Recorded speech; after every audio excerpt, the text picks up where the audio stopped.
Hi, my name is Dr. Jagdish Chaturvedi. I am an ear, nose, throat surgeon, a clinician by training, and presently the Director for Clinical Innovations for a medical devices company called Inaxcel, and we are located in Bangalore, southern part of India. I'm here to talk to you about what you should think of when you're inventing devices for the Indian healthcare system.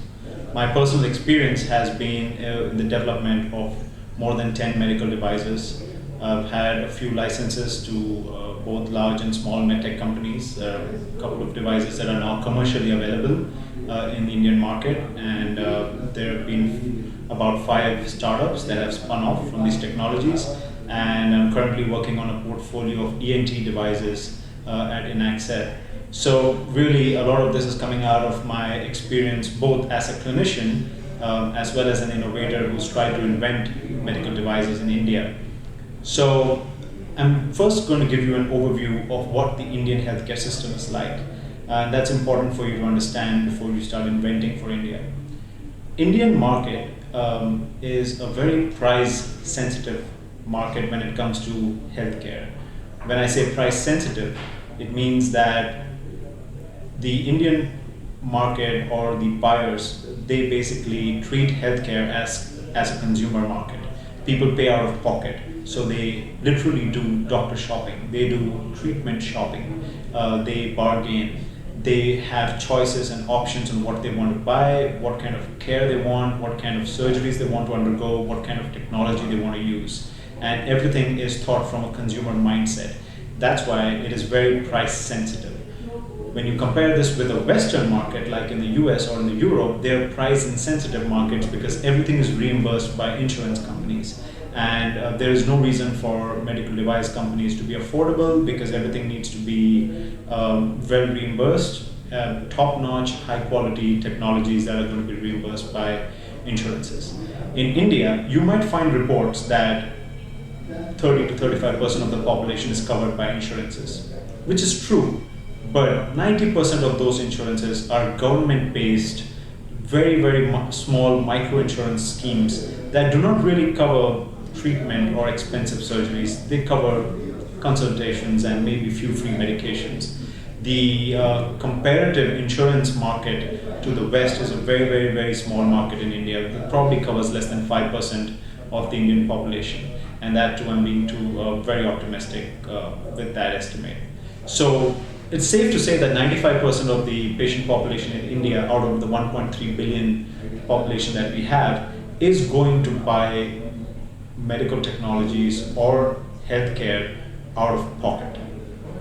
And that is a very important thing to keep in mind when you're inventing for the Indian healthcare system, that affordability is one of the key criteria, but not affordability alone.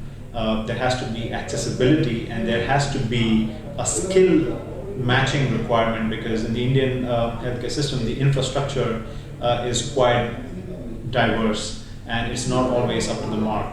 So whatever technology you develop should be designed to work with resource constrained settings, with poorer skills compared to what's needed, in addition to being affordable as well as being easily accessible. So it's not an easy challenge to invent in India.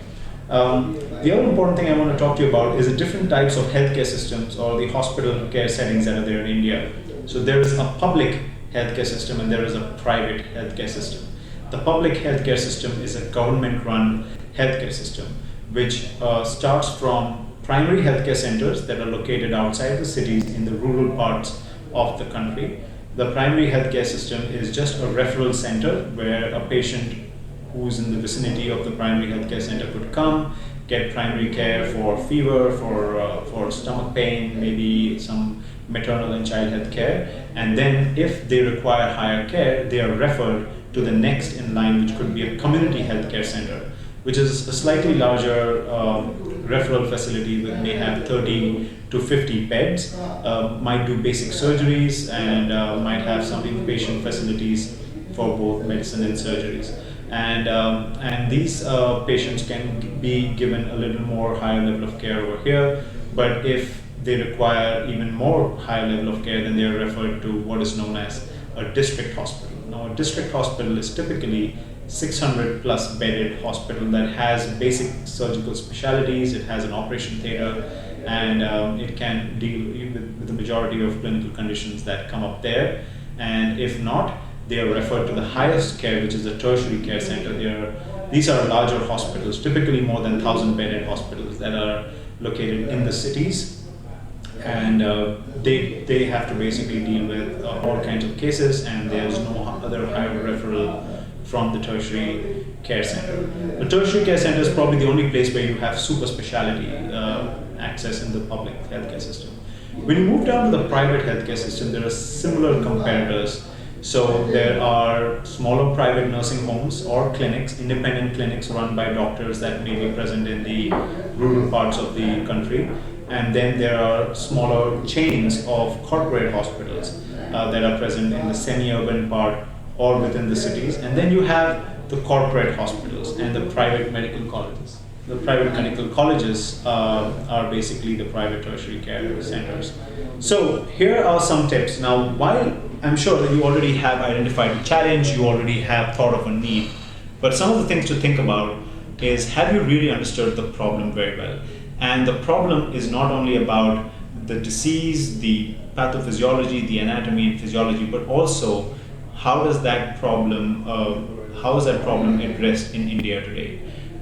Who are the patients who present with that problem? Where are they really segmented? Is it a problem that is more on the rural side of the country, or is it more in the urban, located at an urban metropolitan level?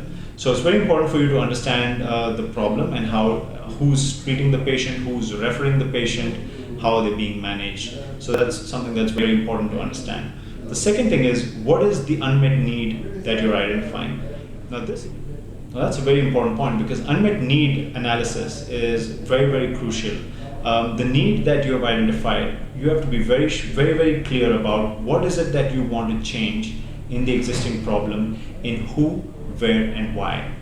Now, most entrepreneurs in India struggle because they never identify a good need. So it's very important.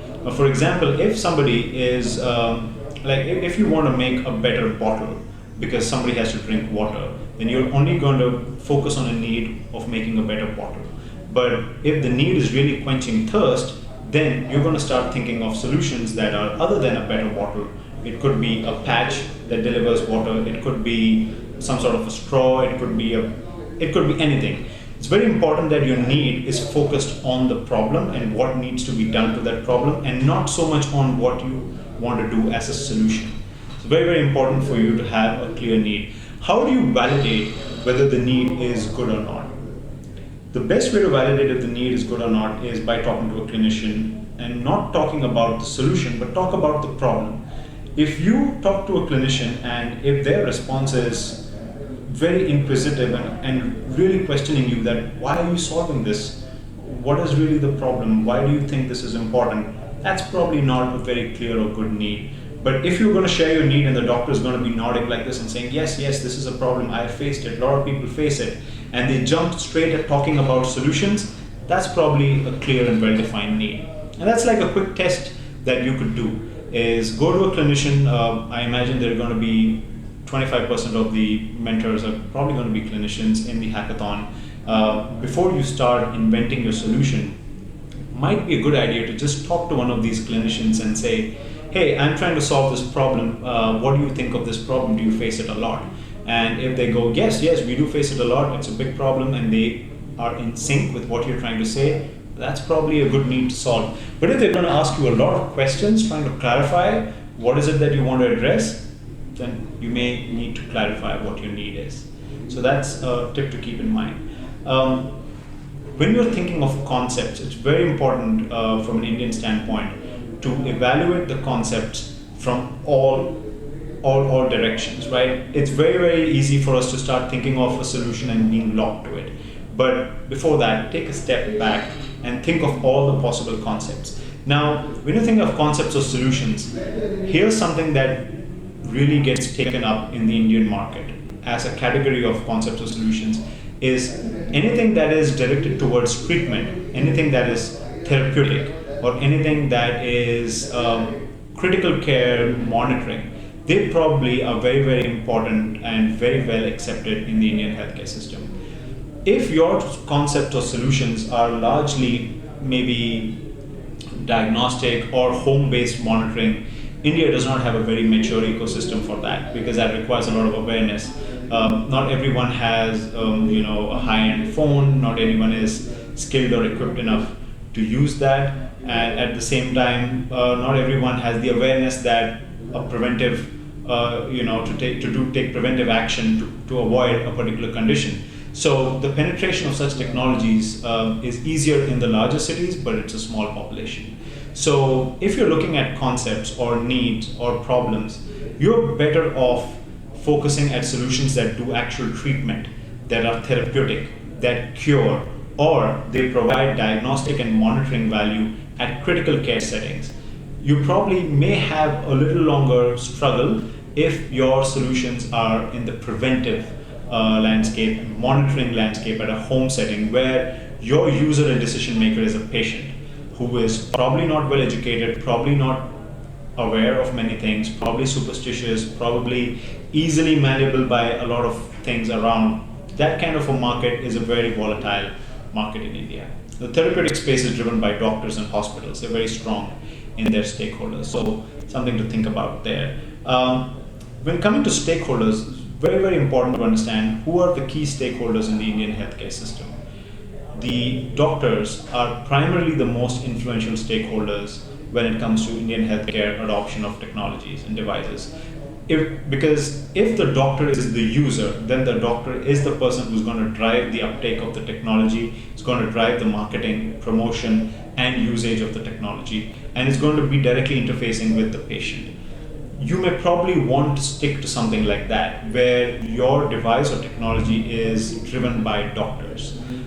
Or if your technology is a direct buy for a hospital or a nursing home, which is a larger body, very influential board of directors of the hospital might be interested. If your technology brings them a lot of financial savings, makes the technology or makes their workflow more efficient, because in India, even though resources are affordable, but the resources are not of the quality that one may wish for. So in places where you want high quality resources like nursing staff, support staff, paramedical staff are typically in the intensive care units and in the emergency medicine departments. And most of these doctors or owners of nursing homes and small hospitals are very, what can I say? They are very focused in getting high quality care in those areas, because they don't want to take responsibilities for things that go wrong. And if you have a technology that can bring quality, accuracy, efficiency into those areas, they're going to be very interested buyers for your technology. And doctors, if it is going to give them a new skill, if it is going to give them a new procedure, if it is going to be a new source of revenue for them, or if it makes them feel that they are able to provide better care, then they are going to be very, very powerful drivers of your technology. If your technology is going to be largely bought by patients, patients are considered to be very volatile buyers in the Indian healthcare system, like a consumer mindset, right? They will evaluate, they will compare, and they're opinionated, and they're influenced by various opinions. It's typically a challenge to get products that are over the counter because the advertisement costs, the marketing costs, branding costs are exuberantly high for these patients to drive. I'm not saying you should or should not do something, I'm just saying that you're probably better off or faster, you have a faster path or clearer path to get to commercialization if you are more doctor-centric, hospital-centric. That's the kind of ecosystem that we have in India today. Business models. One of the very important things that you need to think of business models in India is very strong on the disposables and commodity type of devices. So if you're a needle, catheter, tubing, anything that's disposable, has a very strong distribution network in India, and you can easily set up a manufacturing facility in India, or you could easily partner with manufacturing facilities in India, because we have reasonably good disposable manufacturing plants and a very strong distribution network. So with that, it's easy to partner with a distributor, give them a small margin for distributing the devices to retailers, wholesalers, and then selling it to hospitals directly into the pharmacy. These are pathways that are already very clear. The next kind of business model that is probably very strong in India is also the capital equipment or the low-cost capital equipment. Anything that is driven by buying decisions made by hospitals or doctors is a good business model to go for. Over-the-counter medications like pharmaceutical medications have done well in India. Medical devices have done well only in the fields of diabetes, hypertension, monitoring of parameters that are related to diabetes and hypertension, like blood pressure monitoring devices or maybe sugar monitoring devices. Apart from that, technologies have largely struggled to get into the over-the-counter side of business models. So if you're looking at a business model, you're probably better off if you look at the distribution pathway, which is sales to the hospitals or direct sales to hospitals, or inventions or technologies that a doctor buys and then sells to the patient, or a doctor-driven. Regulatory pathway. India does not really have a very structured and standard regulatory pathway as of now. There is a regulatory framework that is in the works that will probably be functional in the next couple of years. India today regulates about 14 listed medical devices that they have. They're typically implants, needles, catheters, drug exchange kind of devices that the Drug Controller General of India, DCGI, is the body that regulates or requires registration or notification of these devices. If you are not one of those devices and you are a class 1, class 2, looking at the European nomenclature, you probably can commercialize the device in India without any regulatory approval. However, hospitals, both large and small, prefer that the devices that they use are either CE marked, which is a European conformity approval, or they are FDA, American or regulatory approved devices. So it's good to think about the regulatory pathway for your technology. What class do you fall into? What category do you fall into? Clinical trials in India is getting stringent and it's well regulated. The Clinical Trial Registry of India registers all clinical trials.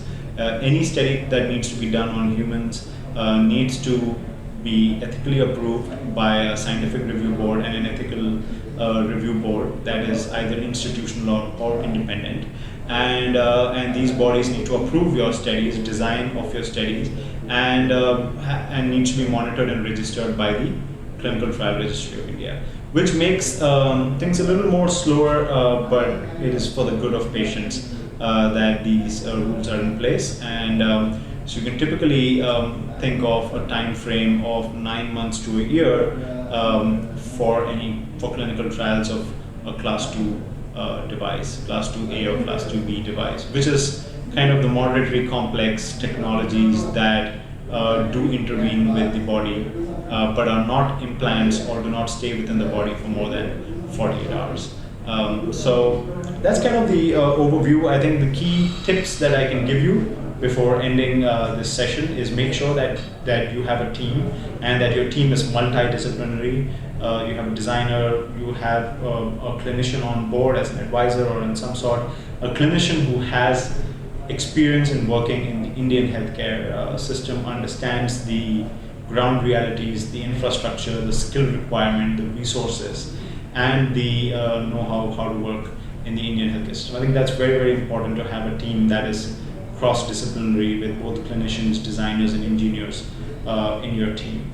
The other important tip is that do not jump into a concept or a solution right away. I would say that take 20 to 30% of your time that you have in the hackathon to evaluate and understand the problem really well, understand the need really well, and have specific criteria on what is it that you need to develop that will solve that need, and then conceptualize a solution that fits that rather than being attached to a solution and trying to push that as an inventor. This is one of the most common reasons for conflicts within teams and for ego clashes and also for pushing a technology that may not be used. Because at the end of the day, a technology has to be bought and used. There are several case examples of technologies that have been purchased but have never been used, probably because they have not been addressing an unmet need that people feel valuable to use as a technology. So I think it's very important for you to think of a solution that fits the need. And lastly, the most important thing is that you must have realistic expectations when you're working on technologies in the Indian healthcare system. And largely, the biggest struggle that you're going to have, or the hurdle that you're going to have, is access to data. India does not have a very good database of incidents, prevalences, and numbers of cases.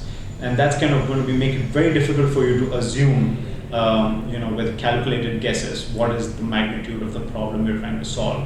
So some tips are that maybe attend conferences, which pulls in a lot of these doctors that you can get under one roof to ask them about how many cases do they see, what is the magnitude, what's the impact of such a need, or do online surveys through social media, or with connections with your doctors. I think that's very important that you validate the market size and the volume, not so much based on your assumption or what's available on the internet, because I really doubt that you will get a lot of Indian data. You might get a lot of Western data, and you might think extrapolation into the Indian population would make sense. It may not always translate to something very reasonable. So think of these things, have a good team, understand your need problem really well, and make sure that you have realistic expectations in terms of what you're going to go into, the hurdles that you're going to have, such as data collection, the hurdles that you're going to have in terms of access to hospitals, and hurdles that you're going to have in terms of regulatory and clinical trial challenges. Apart from this, if you require or have any other doubts, I'm always accessible on my email, which is jagdishc@inaxcel.com, jagdishc@inaccel.com. You could also read my book. It's available in Kindle and hard copy version called Inventing Medical Devices, a Perspective from India, which has a lot more realistic case examples and a lot more details of what you should think of when you're inventing medical devices in India. Great, it was nice chatting with you, and good luck for the hackathon. Thank you.